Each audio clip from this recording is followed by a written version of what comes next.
ओडिशा की राजधानी भुवनेश्वर के सुंदरपदा में 27 जनवरी की शाम हुए धमाके का सीसीटीवी फुटेज सामने आया है। फुटेज में देखा जा सकता है कि विस्फोट इतना शक्तिशाली था कि आसपास के इलाके में जोरदार झटका महसूस किया गया। लोग घबराकर अपने घरों से बाहर निकल आए। यह धमाका उस समय हुआ जब मकान की छत पर कथित तौर पर विस्फोटक सामग्री बनाई जा रही थी। विस्फोट में मकान के मालिक शहनवाज और उसकी मां की इलाज के दौरान मौत हो गई। घटना की जांच एनआईए कर रही है।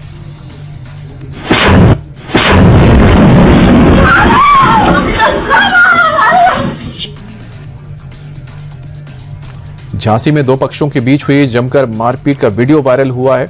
बताया जा रहा है कि मामूली कहासुनी के बाद शुरू हुआ ये विवाद देखते ही देखते हिंसक झड़प में बदल गया। दोनों पक्षों के लोग आमने सामने आ गए और लाठी डंडे और पत्थरों से एक दूसरे पर हमला करना शुरू कर दिया। मारपीट में महिलाएं भी शामिल रहीं। अचानक हुई इस घटना से गली में अफरा तफरी मच गई और आसपास के लोग घरों में दुबक गए। बाद में मौके पर पहुंची पुलिस ने स्थिति को नियंत्रित किया। आज से दुनिया के सबसे बड़े टेक्नोलॉजी इवेंट से एक नया इंपैक्ट देखने को मिलेगा। AI impact summit, India AI impact summit आज से 20 फरवरी तक की नई दिल्ली के भारत मंडपम में होगी। समिट के साथ इंडिया एआई इंपैक्ट एक्सपो 2026 का भी आयोजन किया जा रहा है। दुनिया भर की कंपनियां अपने लेटेस्ट एआई सॉल्यूशंस को दुनिया के सामने पेश करेंगी। यहां सुंदर पिचाई, बिल गेट्स और मुकेश अंबानी समेत 100 ग्लोबल सीईओ ग्लोबल शामिल होंगे। पीएम मोदी आज दिल्ली के भारत मंडपम में आर्टिफिशियल इंटेलिजेंस यानी एआई इंपैक्ट एक्सपो का उद्घाटन करेंगे। इस समिट में फ्रांस, ब्राजील और श्रीलंका समेत 7 देशों के राष्ट्रपति, 2 देशों के उपराष्ट्रपति और 9 देशों के पीएम शामिल होने जा रहे हैं। दुनिया भर से कई टेक दिग्गज भी कार्यक्रम में शिरकत करेंगे। 5 दिन चलने वाले एक्सपो में 2.5 लाख लोगों के जुटने की उम्मीद है। एक्सपो में 600 से अधिक उच्च क्षमता वाले स्टार्टअप और 13 देशों के पवेलियन होंगे। इसमें एआई की लाइफ चेंजिंग स्किल्स का लाइव डेमोन्स्ट्रेशन भी दिखाया जाएगा। हेलेंकी नेवी के चीफ वाइस एडमिरल कटारस दिल्ली दौरे पर आए हैं। साउथ ब्लॉक लॉन्च में उन्हें गार्ड ऑफ ऑनर दिया गया है।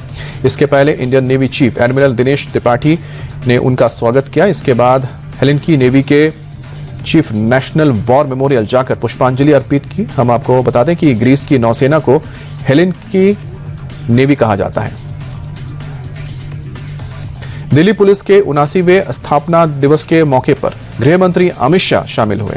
परेड की सलामी लेने के बाद अमित शाह ने कहा कि दिल्ली पुलिस की 10 नई परियोजनाओं का आज यहां पर शिलान्यास होगा। दिल्ली को 10,000 कैमरों से जोड़ने के कार्यक्रम के प्रथम चरण में 2100 कैमरे लाइव जुड़ चुके हैं। दिल्ली पुलिस की तारीफ करते हुए उन्होंने कहा कि दिल्ली पुलिस ने ड्रग्स सिंडिकेट की कमर तोड़ दी है। दिल्ली पुलिस ने शांति, सेवा, न्याय के संकल्प को हमेशा ऊपर रखा है। चुनाव ड्यूटी में गंभीर लापरवाही बरतने के आरोप में पश्चिम बंगाल में निर्वाचन आयोग ने कड़ी कार्रवाई की है। आयोग ने 7 अधिकारियों को निलंबित कर दिया है। इतना ही नहीं, चुनाव आयोग ने मुख्य सचिव को सभी 7 अधिकारियों के खिलाफ बिना किसी देरी के कार्रवाई शुरू करने का आदेश दिया है। साथ ही आयोग ने कार्रवाई की जानकारी देने की भी बात कही है। इन अधिकारियों पर एसआईआर में लापरवाही और अधिकारों के दुरुपयोग का भी आरोप लगाया है। कर्नाटक के आईटी मंत्री प्रियांक खरगे ने आरएसएस को लेकर विवादित बयान दिया है। आरएसएस पर तीखा हमला करते हुए संघ की तुलना शैतान से की और बीजेपी को इसकी परछाई बताया। खरगे ने कहा कि बीजेपी अपनी सोच की ताकत आरएसएस लेती है और इसलिए राजनीतिक विरोधियों को बीजेपी की बजाय सीधे आरएसएस से लड़ना चाहिए। प्रियांक खरगे ने कहा कि अगर आरएसएस नहीं होता तो बीजेपी की हालत जेडीएस से भी बदतर होती। मैं ये लिखकर दे सकता हूं कि ये रीजनल पार्टियों से भी बदतर होती। महाराष्ट्र के छत्रपति संभाजी नगर में मुस्लिम मंत्री के मंदिर जाने के बाद मंदिर को शुद्ध किए जाने का मामला सामने आया है। यहां मंत्री अब्दुल सत्तार के मंदिर में दर्शन करने के बाद कुछ युवकों ने मंदिर को अशुद्ध बताया है और गौमूत्र से शुद्ध किया है। अब्दुल सत्तार कल महाशिवरात्रि के मौके पर रहीमाबाद के नागेश्वर मंदिर गए थे। उनके जाने के बाद कुछ युवकों ने सत्तार के दर्शन पर आपत्ति जताई। पटना में संदिग्ध परिस्थितियों में जान गंवाने वाली नीट परीक्षा की तैयारी कर रही छात्रा के परिवार को एक धमकी भरा नोट मिला है। बताया जा रहा है कि रसोई की खिड़की के पास ये नोट मिला जिसमें लिखा है कि अगर ज्यादा होशियार बनोगी तो तुम्हें उठाकर मार दिया जाएगा। परिवार ने डर जताते हुए पुलिस और सीबीआई को इसकी सूचना दे दी। फिलहाल पुलिस ने मामले की शिकायत दर्ज करते हुए इसकी जांच तेज कर दी है। बठिंडा में पंजाब पुलिस ने 2 ड्रग तस्करों को गिरफ्तार किया। उनके पास से राजस्थान से तस्करी करके लाया गया 6.5 किलो अफीम बरामद किया गया है। ये कार्रवाई बठिंडा बादल रोड पर एक चेक पॉइंट पर की गई है। एक स्विफ्ट कार की तलाशी लेने पर कार से भारी मात्रा में अफीम बरामद हुई है। गिरफ्तार किए गए आरोपियों में से एक भटिंडा जिले का और दूसरा मानसा जिले का है। पुलिस ने बताया है कि इन दोनों आरोपियों पर पहले भी एनडीपीएस एक्ट के तहत मामले दर्ज हैं और उन्हें सजा भी हो चुकी है। जम्मू कश्मीर के डोडा के भलेसा और गंदोही जाई क्षेत्र में ताजा बर्फबारी के बाद खूबसूरत नजारा देखने को मिला।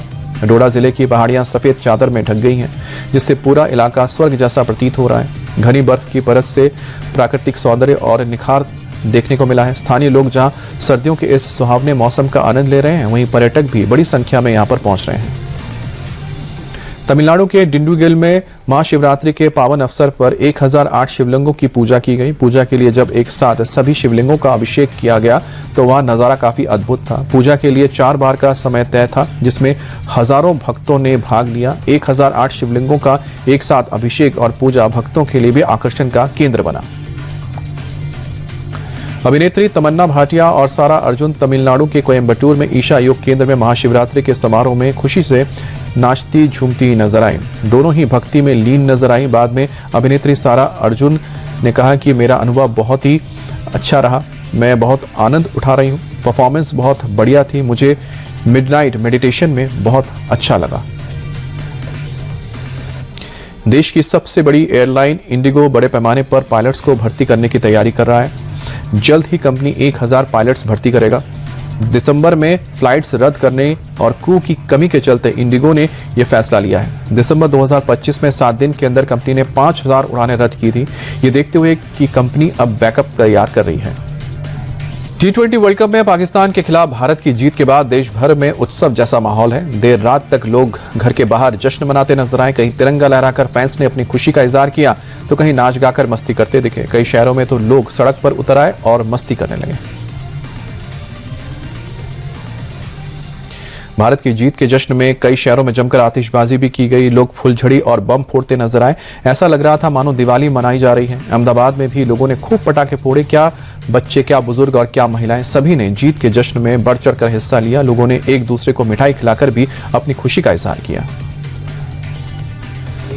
भारत ने T20 वर्ल्ड कप के सुपर 8 के लिए क्वालिफाई कर लिया है। टीम इंडिया ने लीग मैचों में जीत का हैट्रिक लगाया है। 3 जीत के साथ टीम इंडिया पॉइंट्स टेबल पर अब टॉप पर है।